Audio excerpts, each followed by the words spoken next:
नमस्कार। आज म तपाईहरुको समक्ष माइक्रोसफ्ट एक्सेल अन्तर्गत चार्ट्सहरु कसरी इन्सर्ट गर्ने भनेर चाहिँ भिडियो लिएर उपस्थित भएको छु। हामीले चाहिँ खास गरी कुनै सिटहरु बनायो र त्यसमा चाहिँ सजिलोको लागि चाहिँ इमेजहरुद्वारा चाहिँ हामीले चार्ट्सहरु चाहिँ बनाउन सकिन्छ। चार्ट्सहरु बनाउन चाहिँ सर्वप्रथम हामी चाहिँ यसमा सर्च बारमा गएर चाहिँ माइक्रोसफ्ट एक्सेल लिनुपर्ने हुन्छ। त्यसपछि हामीले एउटा ब्ल्याङ्क वर्कबुक लिन्छौं। मैले अलरेडी एउटा चाहिँ स्याम्पल सिट बनाएको छु। अहिलेको लागि चाहिँ हामी स्याम्पल सिटमा जाँदै छौं।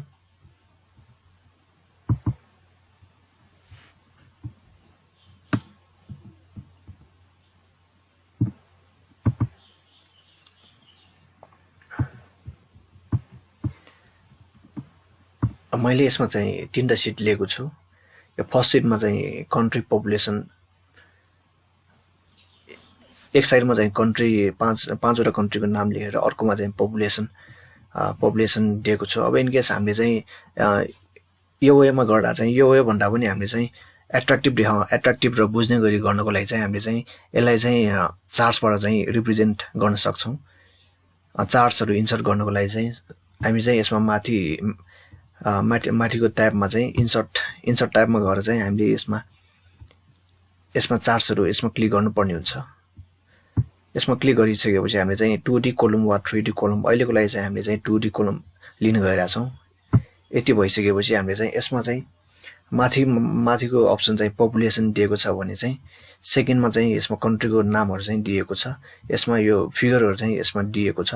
अब इन केस यसलाई चाहिँ हामीले चाहिँ यसको चार्ट्सको चाहिँ हामीले चाहिँ यसमा स्टाइल्सहरु चाहिँ चेन्ज गर्न सक्छौं। यसमा माथि हामीले चाहिँ आफुलाई मन परेको अनुसार चाहिँ चार्ट्सहरु चाहिँ चेन्ज गर्न सक्छौं। यसको डिजाइनहरु चाहिँ चेन्ज गर्न सक्छौं। यसमा चाहिँ अहिलेको लागि चाहिँ हामीले चाहिँ यसमा यो चाहिँ लिन गइरा छौं। अब यसमा चाहिँ नेपालको र अस्ट्रेलियाको चाहिँ पपुलेसन यसमा चाहिँ कम भएको हुन्छ। हामीले चाहिँ इजिली यो चार्टबाट चाहिँ थाहा पाउन सक्छौं। सबभन्दा बढी चाहिँ चाइना र इन्डियाको चाहिँ यो चार्टबाट चाहिँ हामीले चाहिँ सजिलै थाहा पाउन सक्छौं। अब इन केस हामीले चाहिँ यसमा क्विक लेआउटबाट चाहिँ हामीले चाहिँ यसको लेआउट चेन्ज गर्न सक्छौं। यसको लागि चाहिँ हामी चाहिँ क्विक लेआउट यसमा जान्छौं। अब इन केस हामीले चाहिँ यसमा हाम्रो चार्ट्स र यसको चाहिँ हाम्रो डाटा पनि हेर्नको लागि चाहिँ हामीले चाहिँ यो फिगर हामीले चाहिँ गर्यौं भने चाहिँ यसमा चाहिँ हामीले सजिलै यसको कन्ट्रीको पपुलेसन र यसको फिगर कति छ भनेर चाहिँ हामीले सजिलै यसमा थाहा पाउन सक्छौं।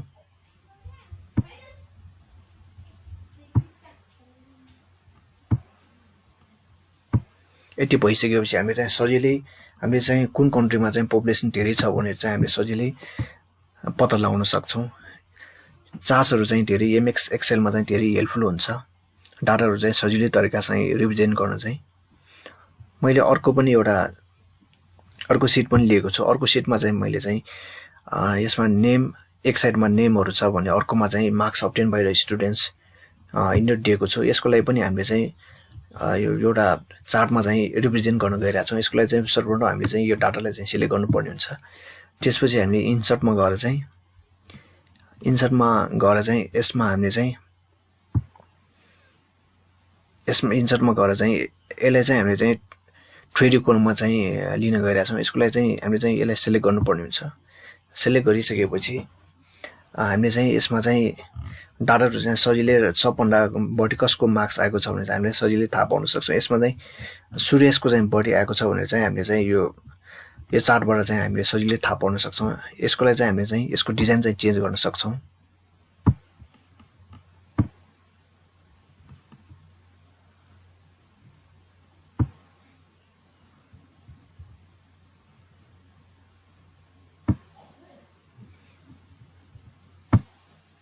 यसको डिजाइनमा चाहिँ हामीले चाहिँ रामको चाहिँ 540 मार्क्स आएको छ भनेर चाहिँ हामीले यो चार्टबाट चाहिँ सजिलै थाहा पाउन सक्छौं। अब इन केस हामीले यसको लेआउट चेन्ज गर्नको लागि चाहिँ हामीले चाहिँ क्विक लेआउटमा जानुपर्ने हुन्छ। यसको कलर पनि हामीले चेन्ज गर्न सक्छौं।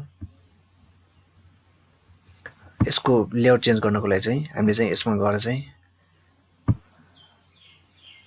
यसको लेआउट पनि चेन्ज गर्न सक्छौं।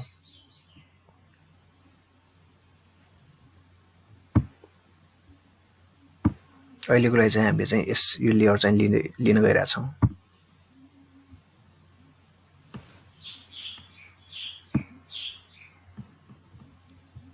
यसलाई चाहिँ हामीले चाहिँ 3D कोलममा यसमा अरूहरू पनि अप्सनहरू छ हामीसँग। यसलाई हामीले चाहिँ अर्को 2D बार 3D बार हामीले आफूलाई इच्छा अनुसार चाहिँ हामीले चाहिँ चेन्ज गर्न सक्छौँ।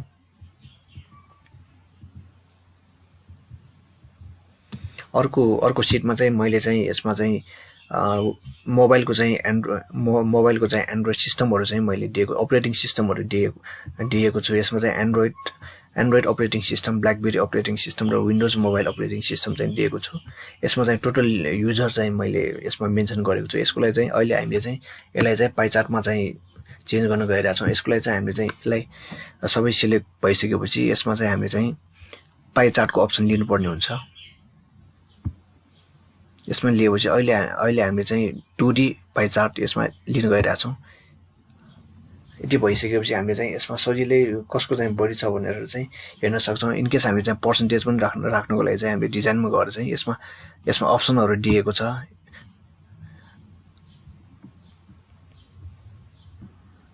हामीले आफूलाई जुन मनपर्छ त्यसैले गर्न सक्छौँ।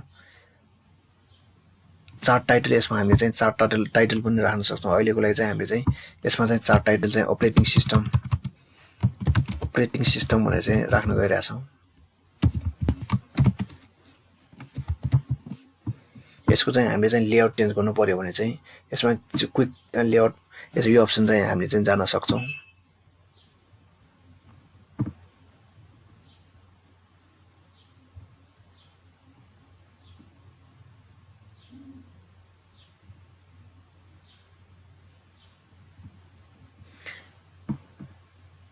यसमा चाहिँ हामीले आफ्नो इच्छा अनुसार हामी चाहिँ चेन्ज गर्न सक्छौँ। अब इनकेस हामीले चाहिँ जुन चाहिँ हामीले चाहिँ यसमा एक्सेलमा दिएको चाहिँ माइक्रोसफ्टमा लानको लागि चाहिँ हामीले यसलाई सर्वप्रथम हामीले सेलेक्ट गरेर चाहिँ यसलाई चाहिँ हामीले चाहिँ कपी गरेर चाहिँ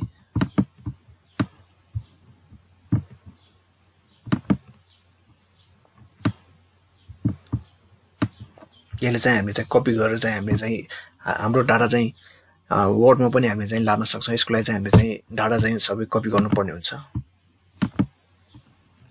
कपी गरेर चाहिँ अहिले हामीले चाहिँ यसमा भएको डाटा चाहिँ हामीले चाहिँ वर्डमा चाहिँ लान गइरहेका छौँ। यसको लागि चाहिँ हामीले चाहिँ माइक्रोसफ्ट वर्ड चाहिँ यसमा यो गरेर चाहिँ यसलाई पछि हामीले चाहिँ एउटा ब्ल्याङ्क डकुमेन्ट लिनुपर्ने हुन्छ।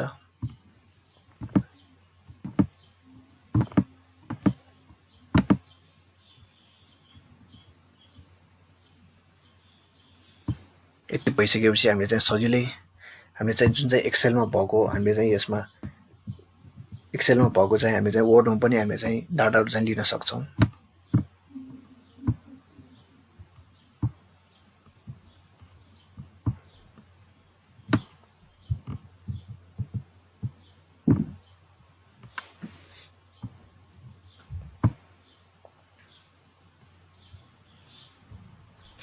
अघि हामीले चाहिँ एक्सेलमा गरेको चाहिँ हाम्रो वर्डमा पनि यो तरिकाले चाहिँ हामीले चाहिँ चेन्ज गर्न सक्छौँ।